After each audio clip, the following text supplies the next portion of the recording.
Andy Torres en las redes. Andy Torres. Sí, Andy Torres en las redes. Bueno, pastor, cuéntenos, ¿hace cuánto conoce al Señor? ¿Hace cuánto conoce la fe, la esperanza? Y en el 2011 conocí al Señor en un momento que estaba triste, que había perdido la esperanza. Siendo un joven, mi esposa estaba embarazada y no tenía ganas de seguir, no tenía ganas de continuar. Y fue un quiebre para mí. Siempre pensé que podía salir adelante, que tenía la fuerza, que si uno se propone lo puede conseguir, pero llegué a un momento donde eso no, ser positivo no me funcionaba. Y algo como el testimonio anterior, o sea, intentar hacerlo con las propias fuerzas y no tener resultados. Para ese momento yo me obstinaba, no quería fracasar, tenía negocios y no dormía para poder trabajar. El peso de no fracasar y que los demás no vieran que yo fracasaba no me dejaba que me rinda, pero Dios comenzó a tratar con mi vida. Qué tremendo, ¿no? Un poco como decía recién el testimonio anterior, intentarse avanzar con todo, gastando todas las fuerzas. Y bueno, nos dice 2011, ya prácticamente 10, 11 años atrás. 11 años que conoce al Señor y nos contó un poco recién, no querer fracasar. ¿Así era su vida antes de conocer a Dios? Sí, era una persona que tenía sueños y metas de tener un negocio, de tener la familia como todo el mundo, pero llegué a un momento donde me encontré con que mis sueños no se iban a cumplir, me sentí fracasado, me sentí frustrado, por primera vez sentía que no iba a funcionar, que lo que yo pensaba sobre mi vida realmente fue una ilusión que no le iba a conseguir. Y me resigné a pensar que solamente mis hijos iban a poder cumplir sus sueños, o mi hijo que venía en camino, y yo pospuse mi vida y dije, bueno, ¿será que yo tengo que hacer lo que sea para que él pueda ser feliz? Y ese lo que sea a veces es hacer cualquier cosa. Pensaba cualquier camino. Buscar cualquier camino. Cualquier camino, el fraude, lo que sea. Hasta ese momento había intentado hacer las cosas bien, pero sentía como muchos de nosotros que el hacer lo bueno o el tratar de ser una buena persona muchas veces no funciona, y mirar a que hay personas que hacen las cosas mal y le va bien, y eso comenzó a hacer una carga en mi corazón y pensé que podía hacerlo de la misma manera, encontrar un atajo para llegar al fin. Es como quizás muchos hemos leído el Salmo, ahí 70, 71 si no me equivoco, que dice, el salmista decía, Señor, los malos prosperan, los malos le hacen las cosas mal y le salen bien. Asaf. Y al final Dios le responde y le dice que no mire ese camino. Usted, póngase en perspectiva y póngase en el lugar de San Andrés hace muchos años. Mire, es la realidad que hoy vemos con muchos jóvenes, muchas familias, se mantiene, ha cambiado. Sí, porque en ese momento uno comienza a pasarle por la mente el quitarse la vida, la depresión está ahí al borde, a un paso, la resignación te tira abajo, te hace que no tengas ganas de continuar, de pelear, de salir adelante, y hay veces que te rendís ante eso. En el caso del Salmo, por ahí es diferente porque Asaf tenía a Dios y él dijo, casi mi pie resbala al ver cómo prosperan los impíos. En mi caso yo era una persona que no conocía a Dios y no tenía a quién recurrir, no tenía esperanza, no había manera. Yo pensaba que podía yo salir adelante y lo intenté con mis fuerzas, hasta que en un momento Dios me habló acerca del perdón. Yo en ese momento estaba atado por el odio, por el resentimiento. Ahí estamos llegando entonces al momento donde el Señor te dice, pará porque así no se puede, así no vas a llegar a ningún lado. Contanos ese momento, cuéntenos ese momento donde tuvo su encuentro con el Señor. Sí, yo tuve que perder todo lo que tuve hasta ese momento. Era joven, pero a los 21 años había abierto mi primer negocio y hacía un año que había comenzado y en ese momento, a pesar de que hacía poco que estaba trabajando, ya hacía años que venía trabajando de lo mismo, y fue un punto de quiebre porque es como que me daba cuenta que no iba a poder salir adelante, no iba a llegar, y a su vez comencé a tener otros problemas. Uno comienza ese llamado de Dios en el corazón que yo no quise responder. En ese momento Dios me habló y yo no quise entender. La primera vez que me hablaron no entendí hasta que perdí todo lo que hasta ese momento había podido hacer. Tenía una casa, estaba viviendo en un lindo lugar, tenía negocios, tenía un vehículo. Perdí el lugar donde estaba viviendo, perdí el vehículo, malos negocios, las cosas me salieron mal y me encontré con mi esposa embarazada viviendo en un comedor mal, incómodos. Y no era un lugar propio. Y me sentí fracasado, me sentí como que no estaba haciendo todo lo que podía por mi familia. Ahí fue donde el Señor llegó. O sea, el Señor no te buscó cuando estabas allá arriba porque sabía que no lo ibas a ver. El Señor me buscó. Dice la palabra, yo te hablé en tus prosperidades, pero no quisiste oír. Dios me habló en mis prosperidades, cuando estaba bien o cuando no estaba en esa condición. Pero no es que no quise oír, yo había aceptado a Cristo ya en el 2010 o fines del 2009, pero nunca me acerqué a la iglesia. Claro. Nunca pensaba que ese era un lugar para mí. No creía en la iglesia. No creía en eso. Entonces seguí y me obstiné por salir adelante con mis fuerzas hasta que llegué a ese momento. El momento del quiebre, el momento donde llega el Señor, ¿cómo fue? ¿Dios le habló a usted?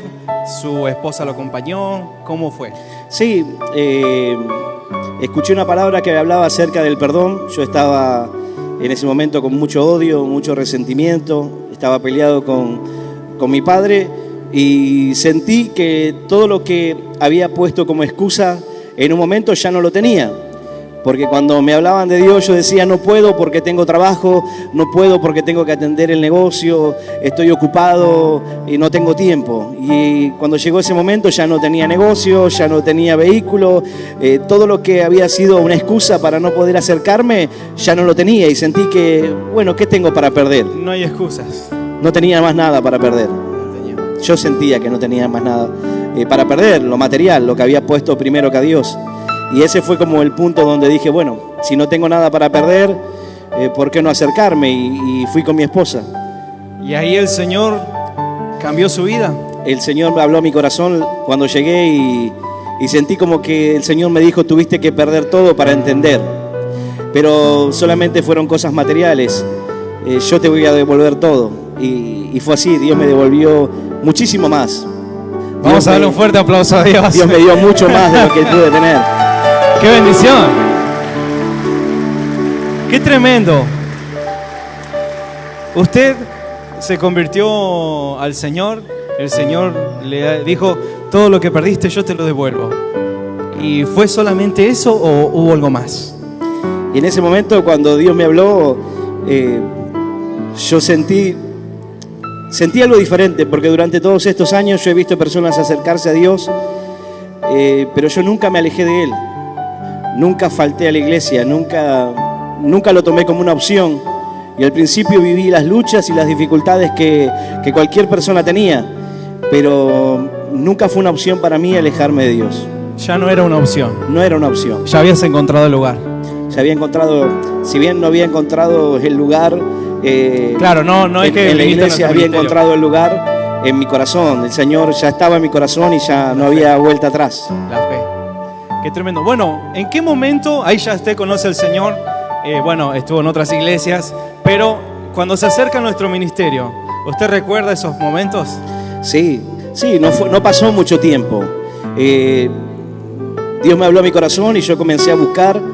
La primera oración que hice al Señor, le hice 3 preguntas a Dios, y cuando salí de esa oración que le hice a Dios, Dios me la contestó inmediatamente y me sorprendió.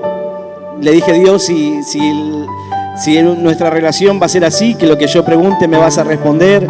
Y comencé a preguntarle, comencé a leer la Biblia, comencé a buscar y Dios comenzó a hablarme. Dios comenzó a mostrarme. Lo empezaste a encontrar. Y lo empecé a encontrar realmente, a buscarlo.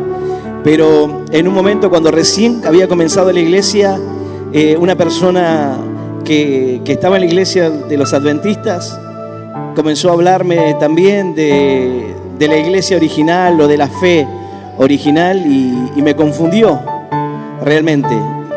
Hice unos estudios bíblicos y me confundió, pero yo le decía, Señor, yo siento que este no es el lugar, siento que no está tu espíritu ahí. Y le pedí a Dios que me mostrara cuál era mi tierra, cuál era el lugar donde Él me iba a llevar y donde mi familia iba a ver la bendición, donde iba a ser el lugar donde Él iba a transformar mi vida. ¿Cuál era la tierra de bendición? ¿Cuál era el lugar para mí? La tierra de bendición. No sentía que donde estaba era. Claro.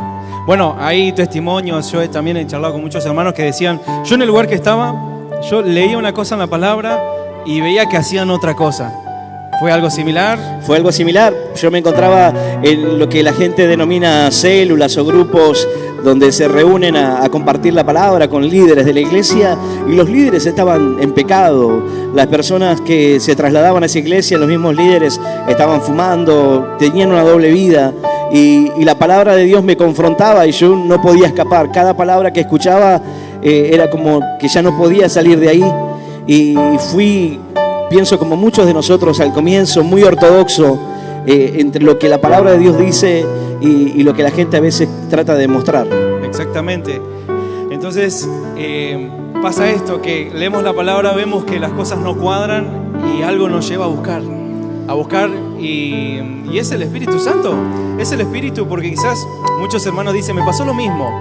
Dice, alguno lo ve como el pastor y dice, es un lugar de privilegio, es un lugar de mucha responsabilidad. Él habrá nacido pastor, pero no fue así. No, de hecho, una de las luchas que siempre hubo en mi corazón es que yo le dije, Señor, yo no nací en un hogar cristiano, con costumbres cristianas, nunca oramos en la mesa para comer, nunca tuve esa vida. Y de repente comenzar a vivir eso, era como que me sentía que estaba desprendido de la oportunidad que otros tuvieron. Pero a su vez Dios me decía, pero yo te llamé a vos. Dios habló y trató a mi corazón. Y en ese momento yo le pedí a Dios que si Él me mostraba y me sacaba del error, porque yo estaba seguro que había un error, pero no podía entender cómo. No lo podía ver. Y en un momento una persona pasó vendiendo un CD por la calle, y este CD tenía una prédica del pastor Hernán. Ah, mirá, un vendedor ambulante. Un vendedor ambulante quiso venderme música y le dije, no, yo soy cristiano.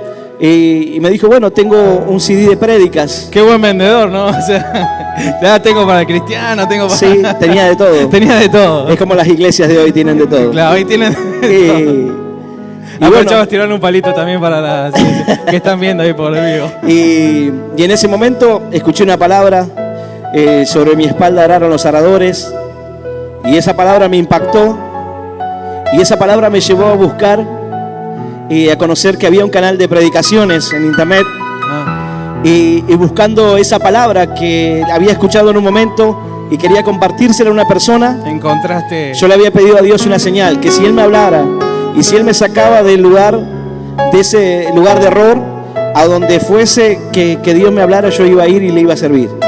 Y comencé a escuchar, y en un momento una prédica del pastor Hernán dice, esta palabra tal vez la esté escuchando algún adventista, algún testigo de Jehová, algún mormón.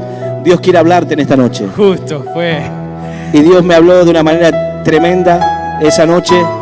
Y le dije, Señor, bueno, ahora hay un problema porque esta iglesia está en Río Gallegos y voy a tener que irme. Y hay que irse hasta allá. Había hablado con mi esposa para irnos. Ah, ¿ya se lo habían planteado? Sí, lo habíamos planteado. Mirá vos. Pero Dios nos sorprendió y nos trajo a la iglesia de acá, cerquita nuestra. Bueno, vamos a darle un fuerte aplauso al Señor. Como ahí se ven en las fotos, ahí puede ver, pastor. Las fotos de aquí atrás son de los comienzos de las obras allí en Río Gallegos. Imagínense, de allí ha nacido y hoy son prédicas que muchos escuchan y dicen, capaz que sí, están allá en Gallegos, pero no, estamos cerca. Pastor, haciendo un cierre. Cumplimos 30 años de ministerio y usted se convirtió en una etapa donde el ministerio empezó a avanzar, casi una etapa nueva directamente, porque son los últimos años de esta segunda década, más que nada. El pastor contaba en el Trendy y decía que estamos en una cuarta ola de expansión, de levantar muchas iglesias. Imagínense cuántas iglesias tenemos aquí en Buenos Aires. 12 iglesias. ¿Cuántos se ponen contentos por eso? 12 iglesias. Cuando usted se convirtió, ¿cuántas habían? Una sola. No, ni siquiera, no. Yo fui primero a las campañas en el 2011, en septiembre de 2011 fui a las campañas que se hicieron en el club San Miguel. No, en el predio. Ah, en Polvorines. En el predio de Polvorines. Y después, a los comienzos del año 2012, comenzó a hacerse campaña ya de la manera más seguida y se anunció que el ministerio se iba a quedar en San Miguel. Qué tremendo. Bueno, últimas preguntas. ¿Cuáles son sus anhelos a nivel ministerial o para el ministerio de acá a un futuro? Porque sus hijos están aquí. Sus hijos, quizás en la casa o en el día o en la iglesia, cantan coros de la iglesia. Ellos son los que van a recibir muchas bendiciones. Bueno, ellos tienen por ahí la vida que uno no tuvo, el crecimiento en Dios, no conocen otras canciones, no conocen otra cosa que no sea por ahí estar en la iglesia, otra vida. Y Dios nos permitió ver esa vida diferente que por ahí nosotros no pudimos tener, pero sí, como Dios nos da la oportunidad de poder darle eso a nuestros hijos. Y los anhelos en Dios son poder servirle a donde Dios me lleve. Sigo teniendo los mismos sueños, las mismas ilusiones de poder llevar la palabra de Dios a donde quiera que vaya. Tengo un sentir de ir a los lugares donde más necesidad haya, donde sean los lugares más difíciles, más hostiles, donde realmente haya lucha. Siento que Dios me va a llevar a esos lugares. Muchas gracias, pastor.